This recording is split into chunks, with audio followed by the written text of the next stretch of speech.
En el nombre del Padre, y del Hijo, y del Espíritu Santo. Amén. Queridísimos oyentes, a continuación escucharán una meditación de un texto de uno de los padres de la Iglesia. Pero antes de comenzar, quiero recordarles qué es meditar y quiénes fueron los padres de la Iglesia.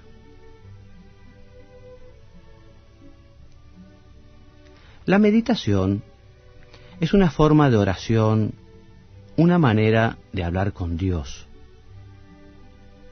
Los comentarios que escucharán quieren convertirse en una ayuda para que puedan comunicarse con el Señor en una charla filial, cercana y cariñosa. ¿Y quiénes fueron los padres de la Iglesia?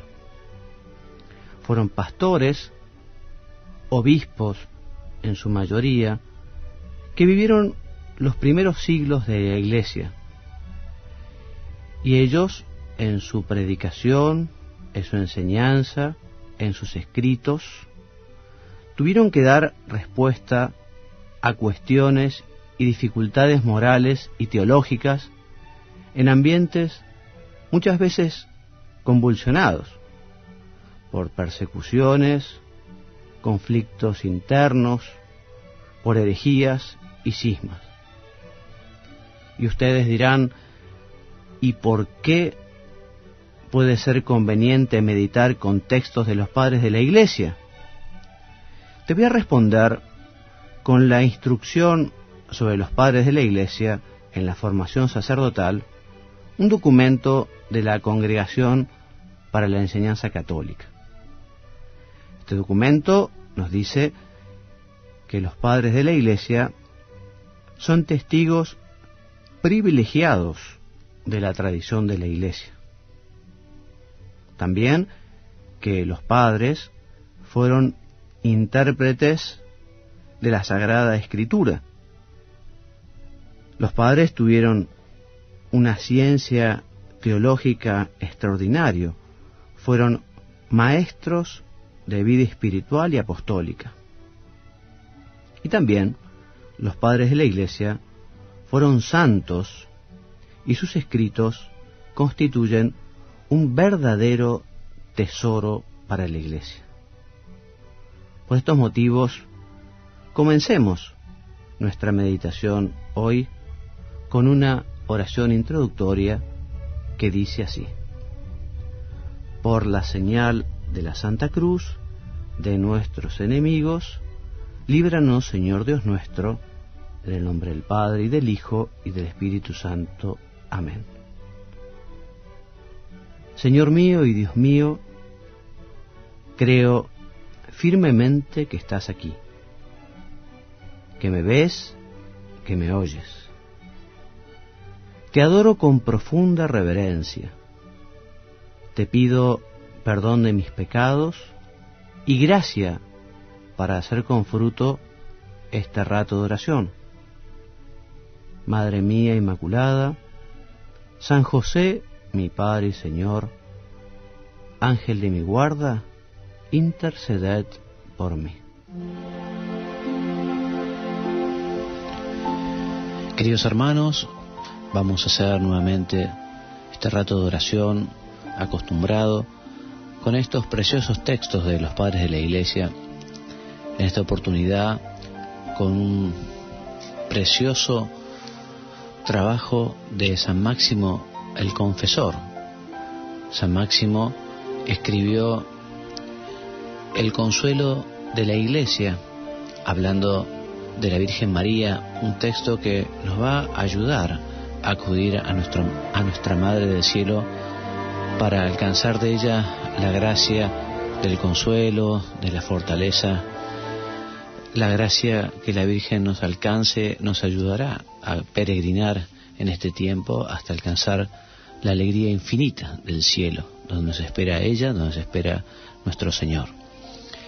¿Qué podemos decir de San Máximo? Bueno, él nació en Constantinopla alrededor del año 580 y después de haber recibido una esmerada educación, tanto civil como religiosa, primero ocupó un alto cargo estatal, pero hacia el año 630 lo dejó para hacerse monje.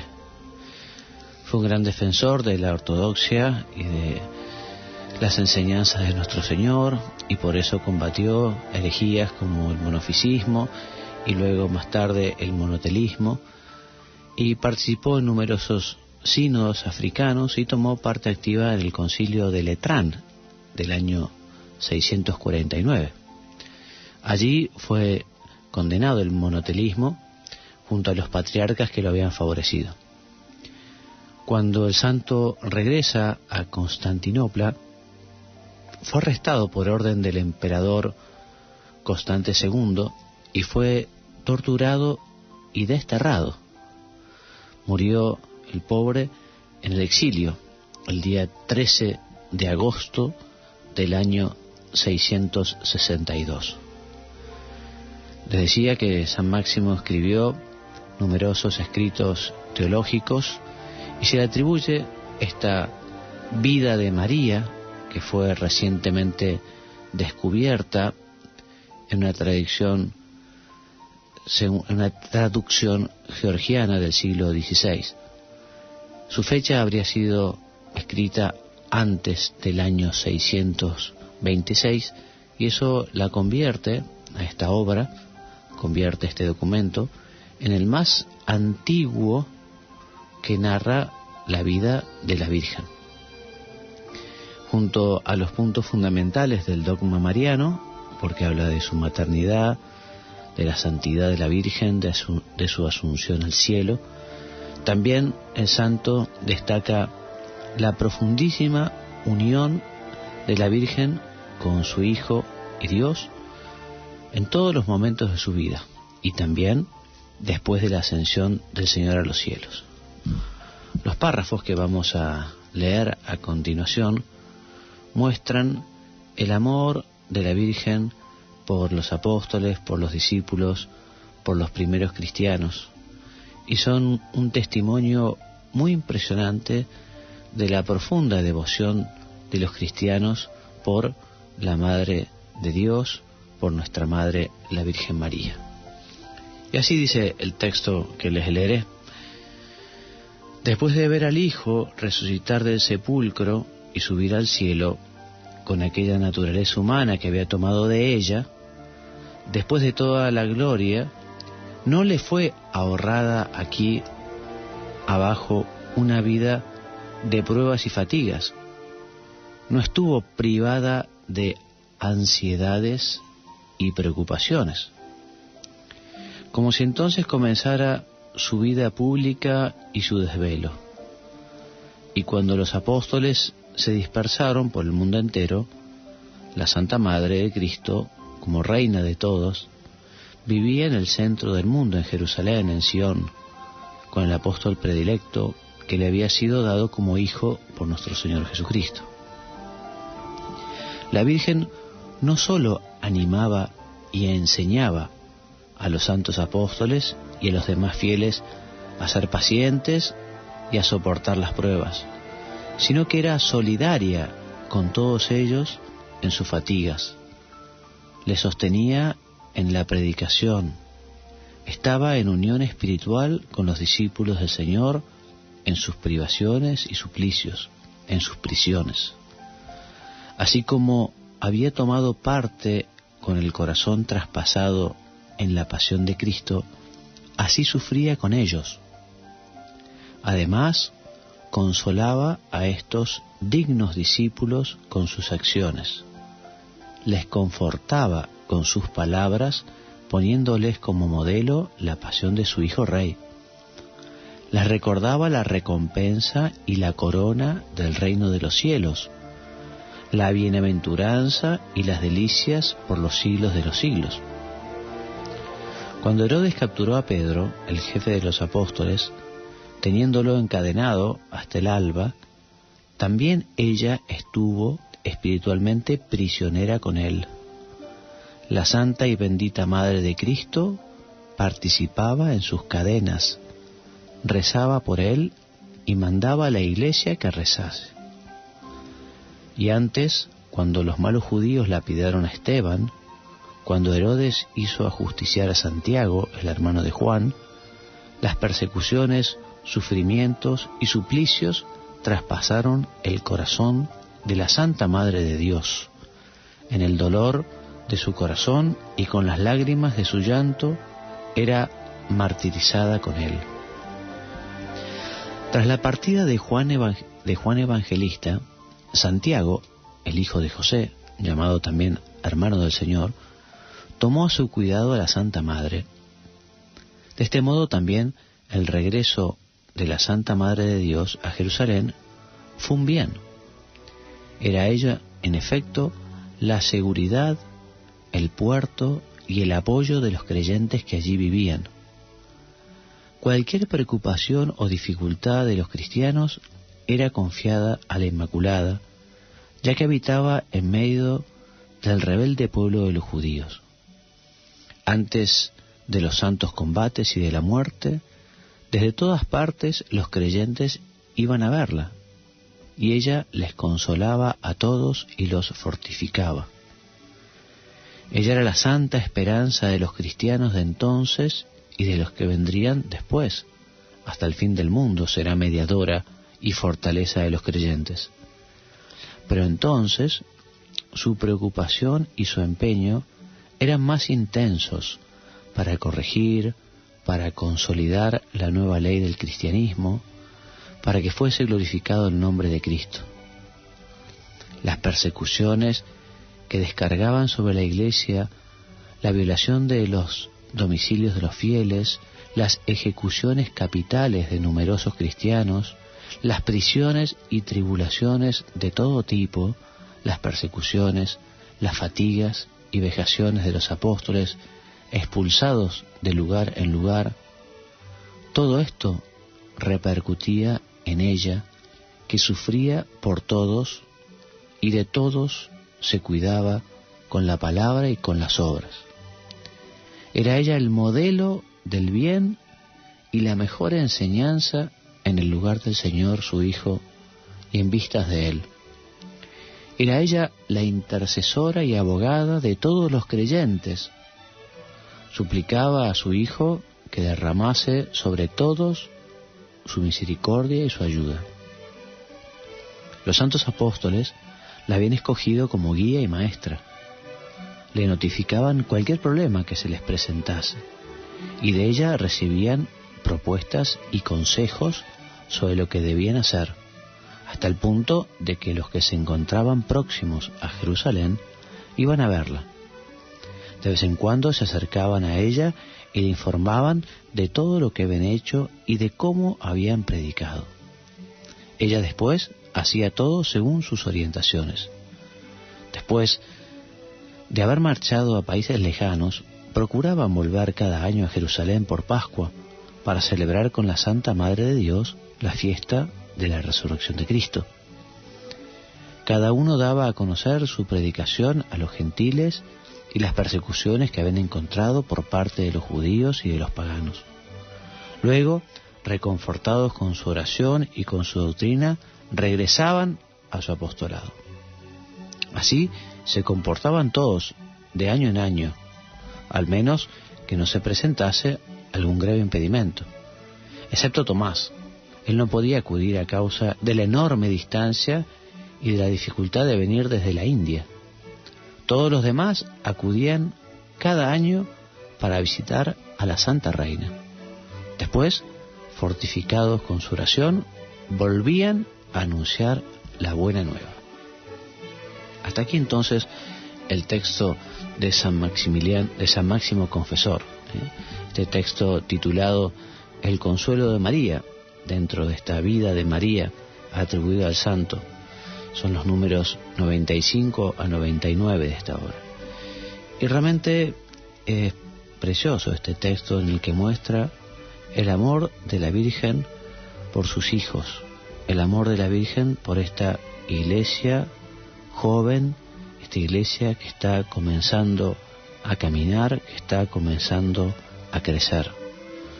Yo me la imagino muy bien a la Virgen Santísima animando a los apóstoles y a los discípulos que padecían tremendas dificultades y persecuciones. Yo me imagino muy bien a la Virgen consolando, animando, y también me resulta muy lógico que los apóstoles, los discípulos y aquellos buenos cristianos fueran a consultarla y le preguntasen, ¿no?, por cómo era mejor llevar el mensaje de su Hijo, cómo era mejor predicar, cómo era mejor decir las cosas, enseñar, hablar. Ellos preguntaban y la Virgen les daba un consejo, una opinión, y nos cuenta aquí San Máximo que después volvían y le contaban a la Virgen cómo habían efectivamente puesto en práctica aquel consejo, aquella idea que les había dado la Madre. Nos dice el santo que la Virgen no solo animaba y enseñaba a ser pacientes y a soportar las pruebas, sino que ella misma era solidaria con ellos en su fatiga y en su dolor. Podemos imaginarnos muy bien a la Virgen sufriendo por el sufrimiento de los apóstoles, por el sufrimiento de los discípulos, por el sufrimiento de los primeros cristianos.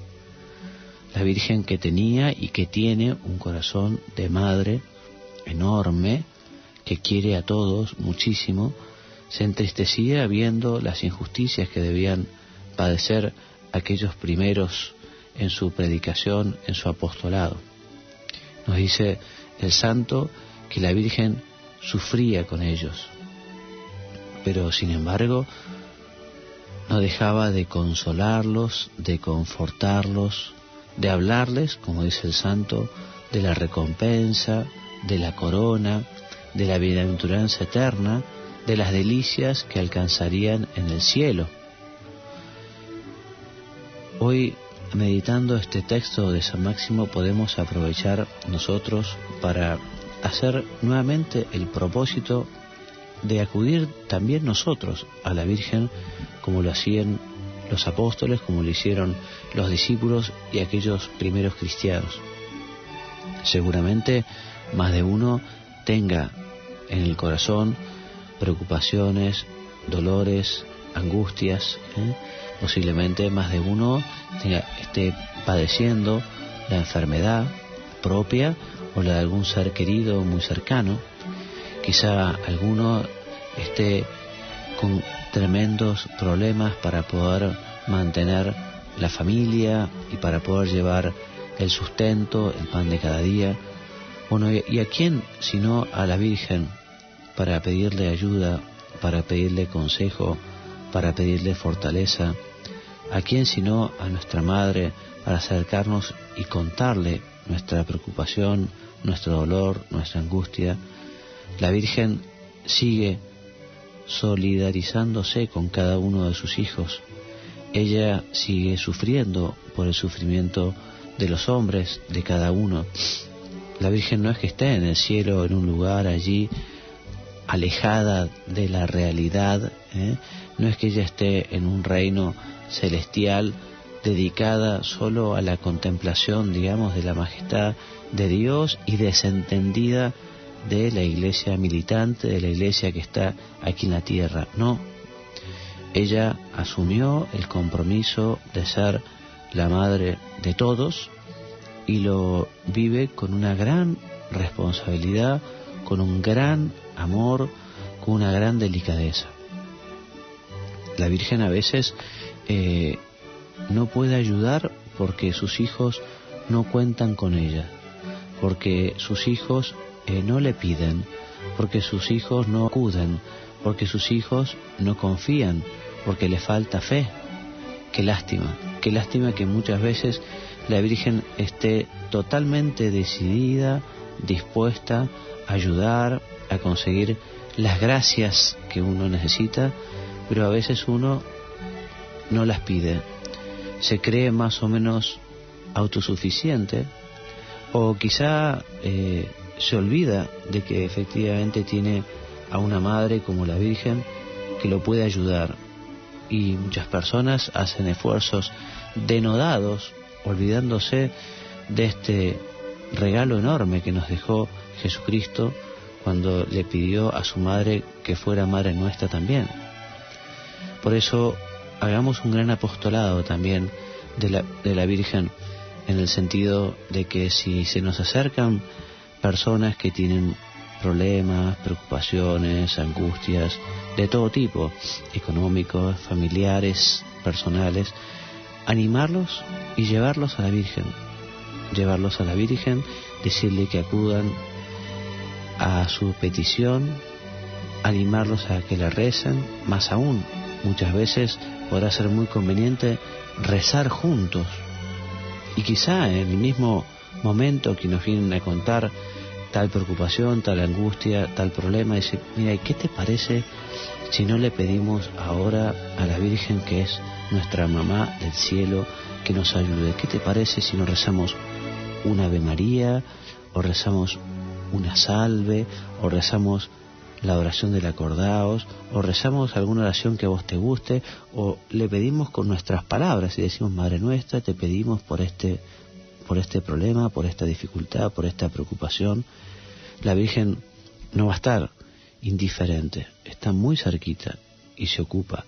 Por eso te digo que vale la pena que acudamos nosotros siempre, en temas importantes y en temas quizá no tan importantes y cotidianos. Y que es muy importante que llevemos también a todos a la Virgen, amigos, conocidos, gente que quizá nos cruzamos más o menos por casualidad, pero que nos confía esa preocupación, ese dolor. En la Virgen encontraremos siempre refugio, en la Virgen encontraremos fortaleza, en la Virgen encontraremos los medios para seguir adelante. Sepamos que la mejor manera de transitar este camino de la vida es de manos de la Virgen, como hacen los niños cuando son chiquitos y están aprendiendo a caminar, no se sueltan de la mano de su mamá porque se caen. Entonces, en cambio de la mano de su mamá pueden avanzar lentamente, pero avanzan, y a veces la madre, para hacer más fácil las cosas, lo levanta, lo abraza y lo lleva en brazos y avanza mucho más seguro y mucho más rápidamente. Madre nuestra, Virgen María, gracias por tus cuidados, gracias por tu amor, gracias por tu ayuda, gracias por todos los dones que nos has alcanzado del cielo.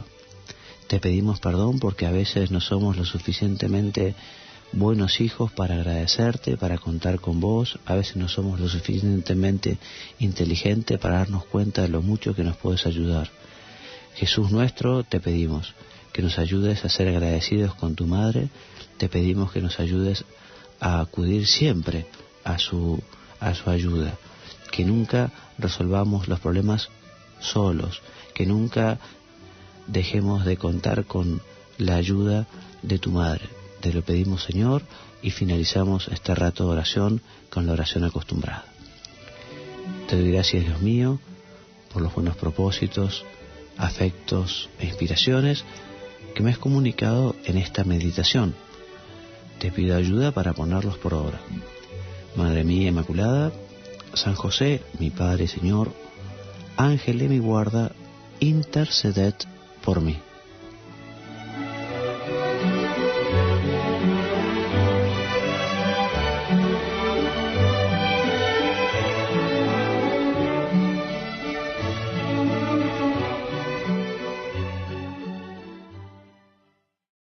Quiero recordarles qué es meditar y quiénes fueron los padres de la Iglesia.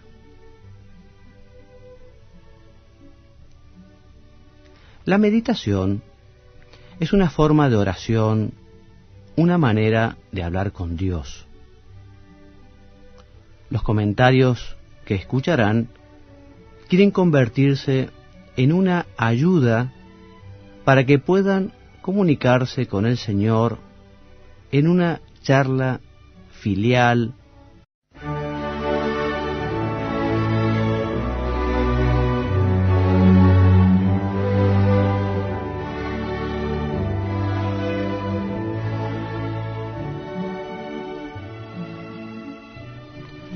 en el nombre del Padre, y del Hijo, y del Espíritu Santo. Amén. Queridísimos oyentes, a continuación escucharán una meditación de un texto de uno de los padres de la Iglesia. Pero antes de comenzar, que los padres de la Iglesia son testigos privilegiados de la tradición de la Iglesia. También que los padres fueron intérpretes de la Sagrada Escritura. Los padres tuvieron una ciencia teológica extraordinaria, fueron maestros de vida espiritual y apostólica. Y también los padres de la Iglesia fueron convulsionados por persecuciones, conflictos internos, por herejías y cismas. Y ustedes dirán, ¿y por qué puede ser conveniente meditar con textos de los padres de la Iglesia? Te voy a responder con la instrucción sobre los padres de la Iglesia en la formación sacerdotal, un documento de la Congregación para la Enseñanza Católica. Este documento nos dice cercana y cariñosa. ¿Y quiénes fueron los padres de la Iglesia? Fueron pastores, obispos en su mayoría, que vivieron los primeros siglos de la Iglesia. Y ellos, en su predicación, en su enseñanza, en sus escritos, tuvieron que dar respuesta a cuestiones y dificultades morales y teológicas en ambientes muchas veces